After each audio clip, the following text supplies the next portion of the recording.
The year 1816 is remembered as the year without a summer. Snow fell across New England in June. Frost destroyed crops in July and August.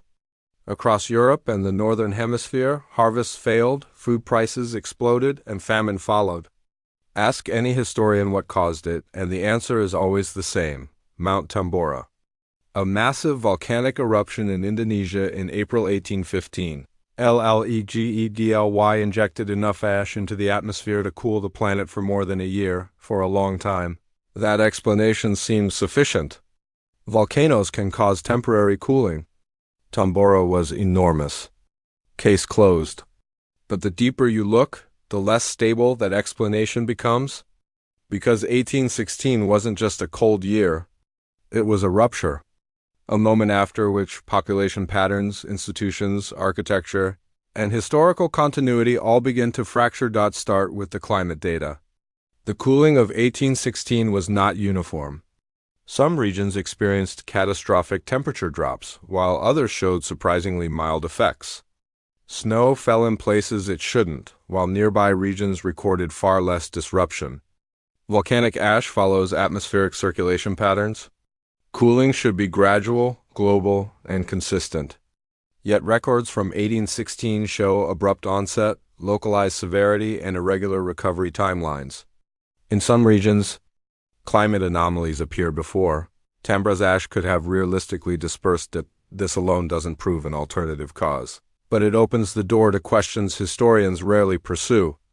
If Tambora was the sole trigger, why don't the temperature patterns align cleanly with volcanic winter models?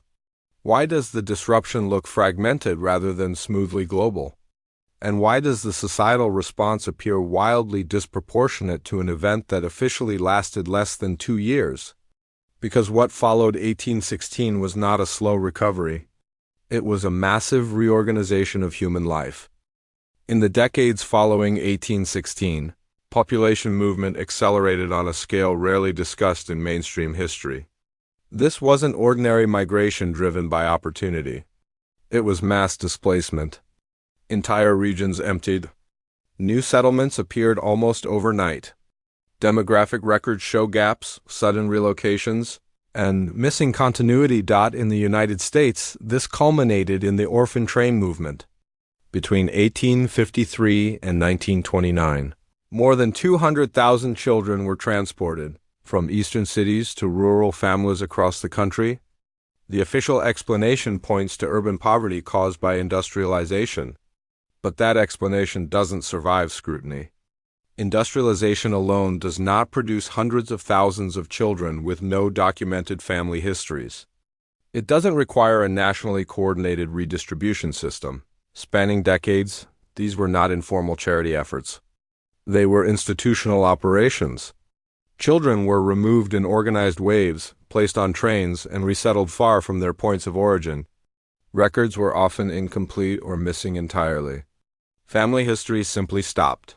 The same pattern appears globally. Europe experienced enormous migration after the 1816 famine. Russia shows unexplained demographic shifts. Asian records reveal population gaps and sudden relocations. All of it attributed to crop failure. Yet crop failure does not explain why entire administrative systems emerged to manage displaced populations, nor why these systems appeared almost simultaneously across continents. If this were simply a famine, the response should have been temporary. Instead, population redistribution continued for generations. That suggests not a short-term crisis, but long-term environmental or infrastructural damage. Something people could not return to, and once you recognize that, the orphan trains stop looking like social reform and start looking like evacuation. Now look at the architecture that followed 1816 across North America and Europe. Massive institutional buildings appeared in compressed waves: orphanages, asylums, workhouses, reformatories. They were built quickly at enormous scale. And with striking uniformity, this makes little sense during a period of supposed economic collapse. Famine-stricken societies don't suddenly acquire the resources to construct thousands of reinforced stone institutions. Yet these buildings weren't crude shelters. They featured advanced ventilation systems, unusual heating designs, thick walls, sealed basements, and standardized layouts. Many had capacities far exceeding the stated needs of their communities. Even more unsettling is the architectural continuity. These structures often employed construction techniques that official history claims had already been lost or forgotten. Precision masonry, advanced load distribution, integrated environmental controls. They look less like emergency buildings and more like conversions existing knowledge repurposed under new administrative labels. And the timing is impossible to ignore. These institutions emerged almost simultaneously across regions that supposedly lacked the communication infrastructure to coordinate such efforts. The telegraph was limited. International planning was minimal. Yet governments across continents implemented nearly identical solutions. That level of synchronization suggests preparation, not improvisation. It suggests systems already in place waiting to be activated. And that raises a disturbing possibility. These institutions were not reactions to a disaster, they were part of its management. This is where the investigation becomes uncomfortable. A nuclear winter produces specific effects: rapid temperature drops, irregular cooling patterns, localized severity, environmental contamination, and the need for long-term population management. Unlike volcanic winters, it demands institutional protection, relocation, and record control. The 1816 data fits that model disturbingly well. Mass population redistribution, large-scale institutional construction, architectural features suggesting environmental shielding, abrupt demographic discontinuities, global coordination without visible coordination mechanisms, and perhaps most telling of all, the absence of alternative explanations in official history. If a nuclear-scale catastrophe occurred, even accidentally, the response would require secrecy. Records would be simplified. Causes would be reframed as natural.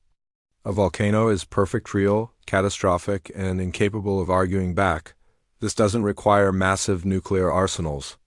It requires only one advanced civilization with energy or weapons technology beyond what we're told existed. And that leads directly to the Tartarian question. Pre-1816 maps, urban layouts, and surviving structures point to a level of centralized planning and engineering that doesn't align with the official industrial timeline. If such a civilization collapsed or was destroyed, the aftermath would look exactly like what followed. 1816. Population control, institutional absorption, architectural repurposing, and historical rewriting. After 1816, humanity didn't surge forward. It struggled. Techniques that appear fully formed before 1816 had to be rediscovered. Precision manufacturing, advanced metallurgy, integrated urban systems. They reemerge slowly, imperfectly, as if pieced together from fragments. That's not progress. That's recovery. Buildings attributed to primitive societies display acoustic engineering, astronomical alignment, and structural overcapacity that modern builders still struggle to replicate. These weren't lucky guesses.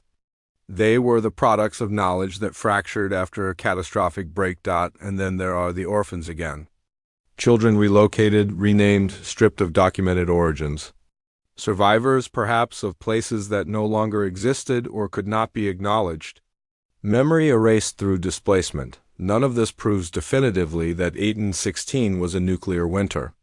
But the volcanic explanation alone cannot account for the scale, coordination, and duration of the response. Something larger happened. Something that required not just survival, but control. What was lost wasn't just lives. It was understanding, systems thinking, integrated knowledge. A civilization's memory. The buildings still remember. The demographic gaps remember. The institutions remember. The only thing missing is our willingness to look without preloaded answers, because once you do, the year without summer stops looking like an accident and starts looking like an ending.